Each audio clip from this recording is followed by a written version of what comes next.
Hi, I'm Richie Chan. I'm an actor, singer, musician, creative thinker, makeup artist, and I also suffer from bipolar 2. Could you tell us about your bipolar 2 and was there a specific moment when you realized this is more than just sadness or mania? And what did that realization mean to you? Okay, ika nga ng kanta, where do I begin? My God. I come from an era where depression was just sadness. And feelings of loneliness were solvable by being with other people. But all my life, I already knew I was suffering from a different kind of, hindi siya sadness eh. I was suffering from a different kind of separation of self. Yun na lang. Tapos, nangyari siya when I broke up with my ex. Well, no, not really broke up, but I was on the verge of breaking up. And then, there was a clarity of, I wanted to unalive myself. And it wasn't sadness. When I decided that I wanted to do that, I felt a calmness. And then all of a sudden, everything just went, it's clear. So may relief. There was relief. Sabi ng doctor ko, eventually, afterwards, no, post-mortem, pardon the pun, in the post-mortem of it all, parang sabi niya, there was a part of you that really didn't want to unalive yourself. Because you knew that the steps that you took were not enough to do it successfully. So that was in itself the cry for help. But again, coming from a period where we were not it wasn't as identifiable as it is. So there wasn't somebody saying, oh, you're probably suffering from manic depression, you were probably suffering from bipolar disorder. Kasi dati manic depression ang tawag doon, di ba? And then my doctor eventually told me, you're more manic than depressive. That's why your depressive state is much more heightened. But you suffer more, you experience more manic than depression. But pag nag-hit siya, todo. So that happened. The trigger was my breakup. I tried to. But the funny thing was, again, as a comedian, and as a form of reaching out was, I messaged my friends. And it's still a punchline with us all up to this day. The message was, Dear Meme, thanks for everything that we've shared. I truly miss all of it. I love you all. So, message ko yun. Sa 5110 ko pa yun message dati. So, so, my friends were like, ano to? Nangyari kay Richie? Parang, ano to? And the first person that sent something that was wrong was Harleen Bautista. So, sabi niya, nung nakuha niya yon, sabi niya, tawagan natin yung mom ni Richie. So, they called me. By that time, nagta-take effect na yung mga tinake ko. So, nanay ko, comedian din naman siya. Sabi niya, i-rush natin yung anak ko sa ospital. Pero sa Alabang yung ospital, tandang Sora kami, di ba?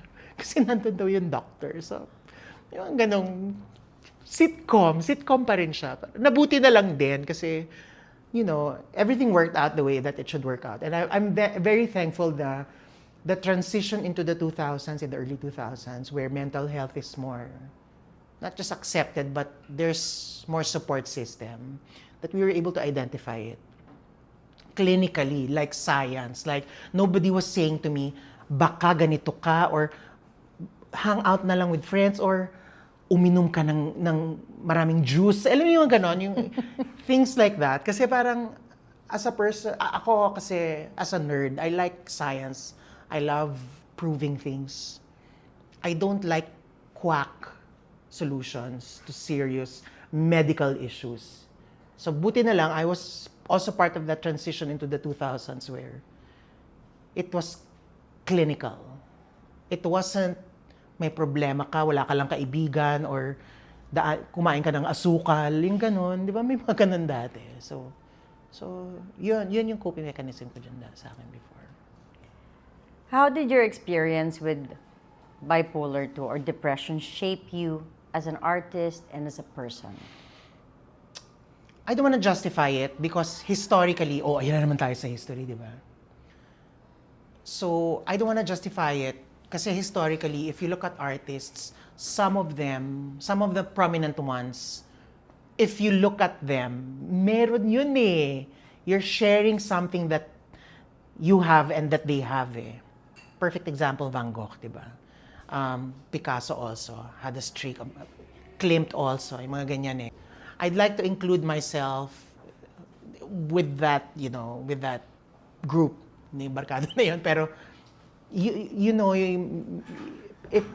if there's I seriously believe that there's something artistic that connects to that sort of depression eh. I also believe that people really need to educate themselves with the definition of depression. Parang, people kasi think it's sadness eh. It's not eh. It's I've felt depressed and still be functional. I think that's the most common eh. Functional depression, yung gumagana ka naman pero wala lang, may emptiness lang. I think emptiness is clearer than sadness. Kasi may mga times na depressed ako pero nasasaya ako eh with friends. Yung, todo party, ganun. Pero depressed ka, yung parang may kulang, yung butas na butas ka eh. May ganun yung, there's a certain emptiness in being depressed. So parang I think we should really shatter the depression as sadness definition eh. But yun nga. Sorry, ano ulit yung question? How did it shape you? It shaped my artistry because I refuse to be defined by the depression of it. Yun nga, yun siguro yung gusto kong patunguhan nun. Kasi parang Van Gogh as an artist was shaped by his depression eh. So lahat ng paintings niya would mirror that. Tapos, I have friends whose best work are longing, music, yung mga mas nalulungkot na kanta, yung mga ganon. Pwede rin naman. Pwede mo sakyan eh. Pero to be defined by it, parang limits you eh. Especially for somebody who suffers more manic episodes than depressive episodes. Parang, di kung manic, di ba? Pwede naman yun eh. I think that's the more important thing eh, is you have, in order to embrace it, and in order for it to be a part of your art, your artistic journey, you can't deny it. You have to, it has to be a part of it. What did your darkest days feel like, and how did you find the strength to keep going? Darkest. Define darkest. Kasi, for me, in the hindsight, darkest day yung trying to feel unalive, di ba? Going to that path eh. But when I went down that path, there was clarity eh. So the darkest days of my depression and of my bipolarity was a moment of clarity, but the end goal was really unaliving myself. So parang that's the irony of it eh. Having, have survived it right now, magto 2 decades ko na rin sinurvive yan eh. I think my best therapy is really surrounding myself with people, period. Yung be around people, period. Doesn't have to be quantified. Kasi, pag may tao, you see that they're also going through things. So, it's good to see na parang there are other things that are, you see the connection of the universe, parang cliche, we're all interconnected. But when you see people, you literally see, I can connect with this person kahit na tindera siya. Or I go to the mall. I surround myself with simulation. Kasi the biggest, especially for a thinker like me, the biggest, my biggest fear is when I start talking to myself and justifying my illness. Day. Afraid siya. Afraid. It's good to have conversations with yourself too. Pero pag yun nga, when you know that you can just... Tinuruan kasi kami sa Ateneo to think about everything eh. Yung think and talk your way out of everything. Diba? So parang, when you're thinking about that, parang you justify it eh. If you want to do it, you can justify it eh. So I surround myself with simulation na parang, oh, ganda. So, technically, ini-ADHD ko yung sarili ko para may iba naman, ibang simulation, gano'n. So, yun naman. But the darkest really is when there's no one to... I'm always looking for someone to volley off yung kailangan ko ng kabatuhan. And with that regard, I'm happy to be partnered with someone who understands. Not just accepting but understanding. Iba yung understanding eh. So, swerte ako doon. Pandemic, grabe. Kasi yung parang, kayong dalawa lang, di ba? So parang, medyo maraming triggers, pero, yun. How about when the noise of depression gets loud? What are the quiet things that help you?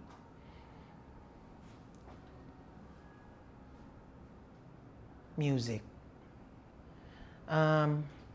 When I feel a trigger, I'm lucky because I'm able to identify them na eh. When I feel a trigger happening, my respite is really music. I listen to sad songs. I don't know why. I have a playlist called For Broken Hearts Only.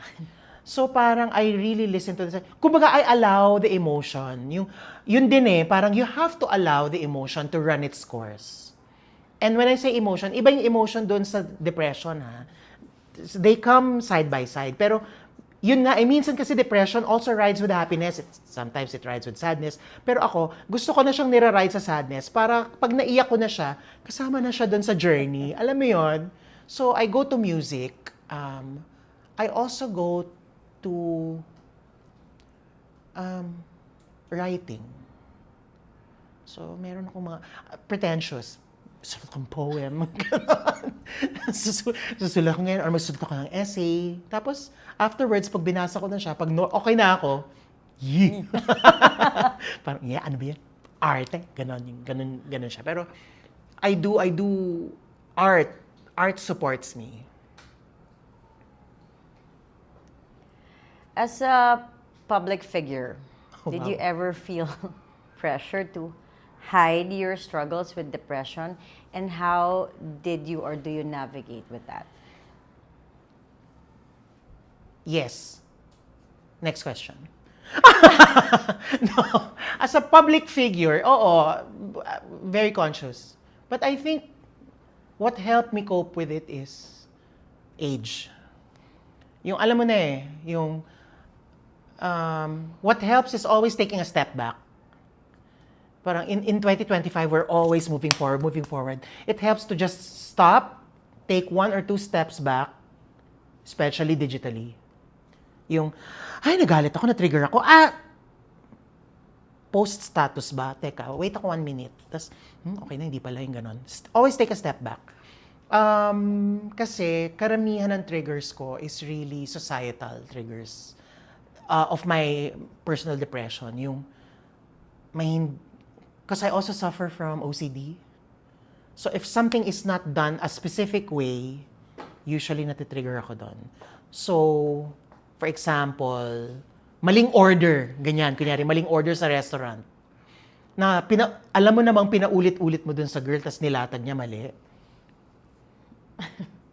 Gusto mo lang sumabog eh. Yung, ano ba dito ang hindi mo naiintindihan? Tapos ganun ako. Tapos yung dire-diretso. Tapos in my youth, I wouldn't care in my youth.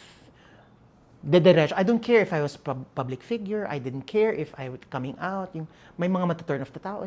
Magkakarin ako yung ganon. Now, it's really, take a step back. And because I am able to identify, I think that helps. But age also is yun nga yung parang pagod ka na eh. Pag matanda ka na eh. Nakakatulong pala siya. Oo. Kasi nga I'm already 25 years old, so it's, age talaga eh. Charot. Why do you think depression is still misunderstood now, especially in the entertainment industry or Filipino culture? Depression is misunderstood because there's so many things that they define depression as. So the biggest misinterpretation of depression is that it's sadness, di ba sabi mo kanina? The second misinterpretation of depression is that it is a good thing. Kasi it's neither eh. It's neither good or it's bad. It's just there. Yung yun nga, you are not a complete artist if you did not wallow in depression. Ang totoong artist, dapat yung karga. Yun eh. Di. What else is depression defined as culturally? Depression is defined as a lack of social skills. Yung depressed ka kasi wala kang friends. Or hindi ka kasi naglalalabas eh, kasi masyado kang insular. Eh, paano ko introvert lang ako? Introversion does not mean depression eh, di ba? Or depression means the world is against you. No. Everything can be lollipops and roses. And yet, you can still feel a lot of emptiness inside of you. So, in 2025, and in the generation now, Gen Z, wallowing in, Gen Z is so excited about so many words, di ba? We have so many buzzwords. The generation loves inventing things. Na parang, fluid, gender neutral. I mean, again, define naman natin ang depression. Let's finally agree to what it really should mean. Kasi what is it? Is it sadness? It can be. Should it just be sadness? No. Should depression always be connected to a mental disorder? Maybe. But unless we can define it as a community, as a culture, as people, then hindi tayo magkakaintindihan talaga. Kasi your boomer tita will just say, you're sad. Drink milk. Your Gen Z friend will say, oh my God, see my therapist. Ganon, di ba? Iba-iba eh. Katakot. How can we as a community be better at showing compassion to someone who's silently fighting this invisible war? Maganda yung term na invisible war eh.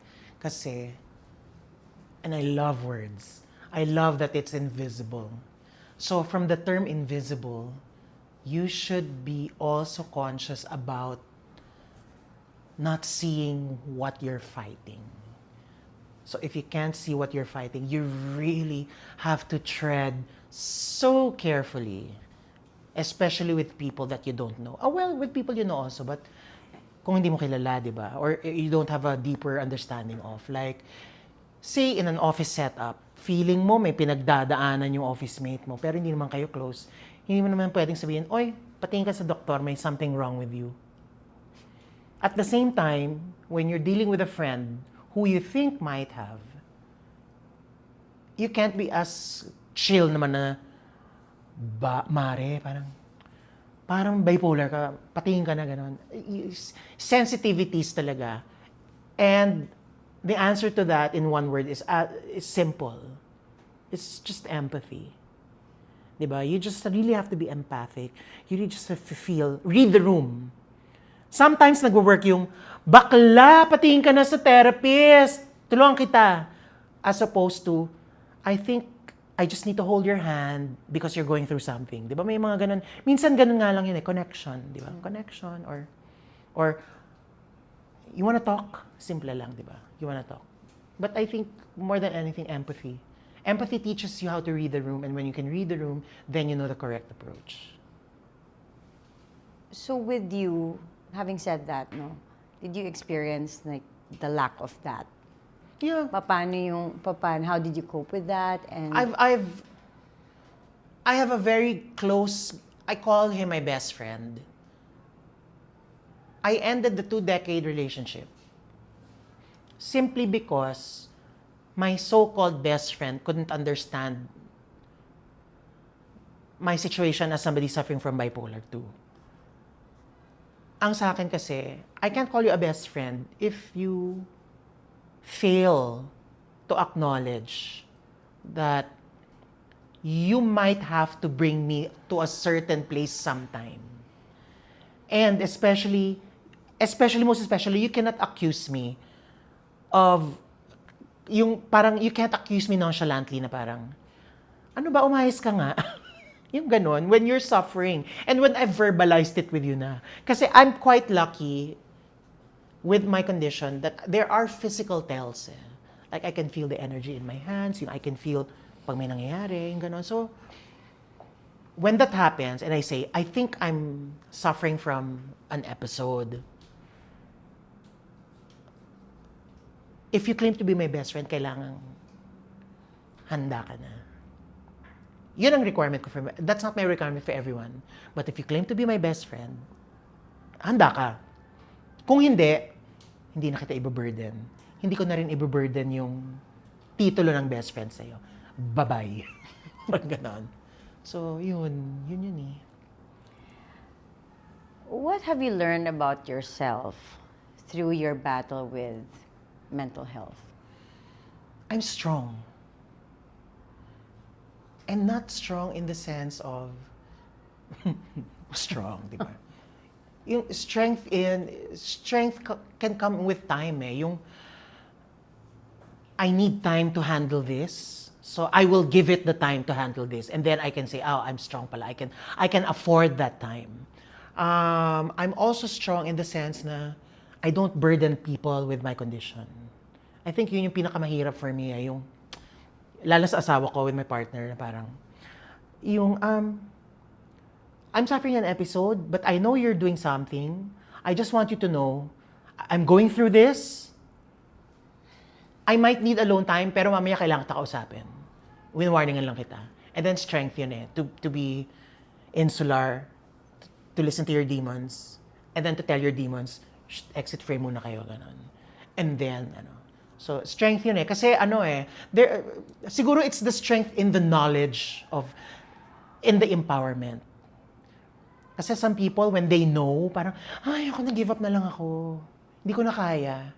It takes strength to go through it. Tapos pag naranasan mo na siya, my life motto is, you only get better if you rehearse something over and over and over again. So dahil pinauulit-ulit mo to, the next time becomes a little easier, and then the next time becomes easier. So, after a while, okay, may nangyayari, may nararamdaman ako ngayon.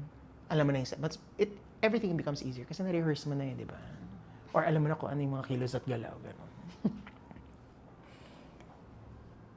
How has healing looked for you? Not in a picture-perfect way, but in real, raw human way.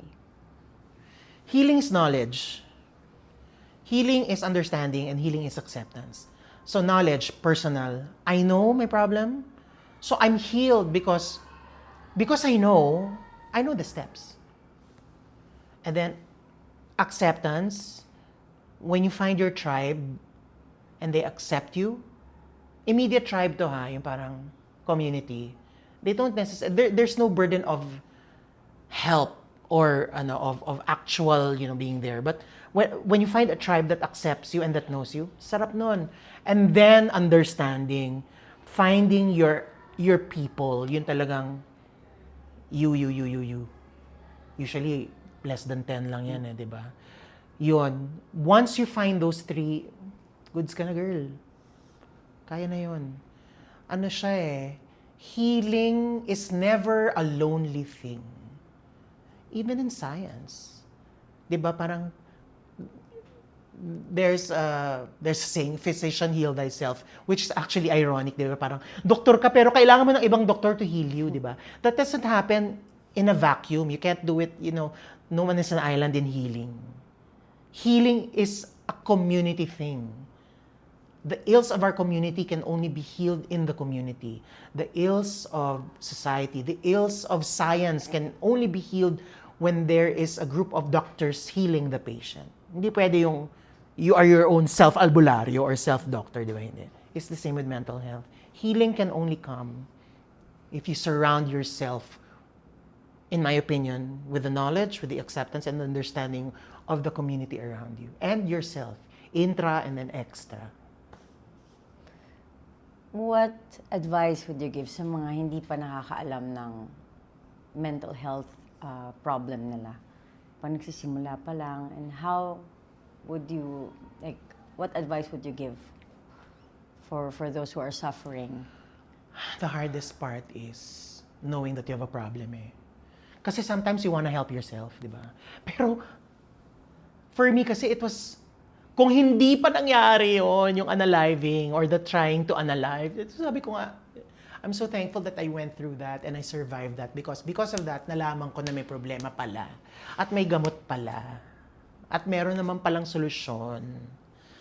'Di ba? So, I think the most knowing, and I really hope that you're able to identify.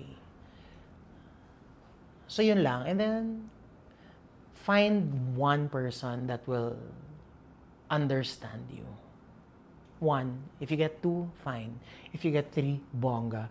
If you get four, party na ang tawag doon, di ba? Pero, yun, yung identify, I mean, you kids are lucky now kasi we're more open with talking about it. So, there are more resources. I guess yun din, back in our day, there weren't so much resources. But now, it's literally a phone call away. Or you can Wikipedia it, di ba? Parang, identify. You really have to, okay. You really have to step out of yourself and see objectively what your feelings are. Am I suffering from a feeling of loneliness or am I just sad? Baka naman sad lang ako kasi nanood ako ng 4 Weddings and a Funeral tapos gusto ko nang ikasal. Sadness lang yun, di ba? Or nasad ka lang dahil pinanood mo yung rom-com ngayon, ganyan. Or am I feeling empty? And then, search it. Knowledge. Ika nga ni Ernie Baron, knowledge is power. Diba? Yun. Yun lang. Yun for me is the most important thing. In an ideal world, how does healthcare come in to this picture? Healthcare as in insurance, ganun? Well, not man healthcare insurance, but yung sa support ng sa health industry dito sa Philippines. Mental health should be a part of it. I mean, there's so many strides in in companies that have mental health desks, yung mga ganon. And that's part of their healthcare package. No? So parang, for example, I know in BPOs, because they deal with negativity on the phone every day, yung reklamo kada reklamo, nakaka-eat away yun So it can create depression for you, or it can trigger if you already are predisposed to having it. So part of their health plan is a mental health desk. So that's a good thing. In the healthcare industry, it would be nice to have more available therapists. Hindi mo na kailangan maghanap. Kasi ngayon, pardon my language, maghahanap ka ng baliw para maghahanap ka ng kilalang baliw para masabi, sino bang therapist para ma-anti-baliw ako, yung gano'n. 'Di ba? So sana hindi mo na kailangan maghanap ng baliw para makahanap lang ng therapist. And I say baliw very lovingly because I am baliw. So yung gano'n. Sana mas available lang yung resources because may stigma pa rin eh, 'di ba? The stigma is, if I look up, if there's a therapist, then there's something wrong. Could be, could not be. Pero sana meron available in the system of health. Kasi if you go to your insurance, meron ba sila? Or covered ba yun ng basic insurance? PhilHealth din sana. Ma-consider na rin nila na valid na bawas yun sa kata sa PhilHealth, di ba? So it's expensive. Kasi it is expensive. What is your invisible war? Hi. My invisible war.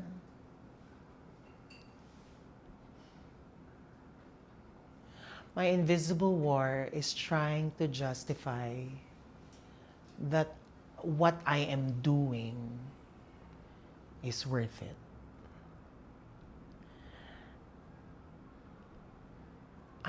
Always striving for excellence in everything that I do. But at the end of the day, once I've achieved it and people tell me, oh, ang galing! Worth it ba yun? That's my invisible war. That's also part of my depression. Kasi nga manic eh. People feed in the mania and then I get and I absorb the mania. And then when I go back in my alone time, was it worth it? Did it fill the emptiness? Sometimes it does, sometimes it doesn't. So the war is, I have to battle every time if it is worth it, or if it is not worth it, then what is the next battle? Pero yun, yung awareness that the battle is there and that the battle continues even on your good days. Para when you're in a bad day, handa ka.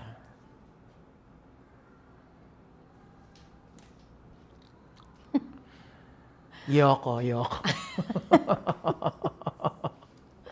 We always end the interview with gratitude. And thank you so much for being here on Invisible War. What are your 3 thankful things? Thankful things, 3, easy. My partner, my family, and my friends. Swak na yun lahat. I can move on to the next level. Ika nga ni Buddha, di ba? Kung mag-move ka na into your next level. Okay na ako, basta na-fulfill na yun. My partner, my family, my friends. Thank you, Marcy. Hug. Ayoko. Kitang-kita ko, ayaw. Oo, hindi mangyayari. It's hard to talk about mental health, but it's harder not to. So ask for help. Again and again, you are not alone. Together we can win this invisible war.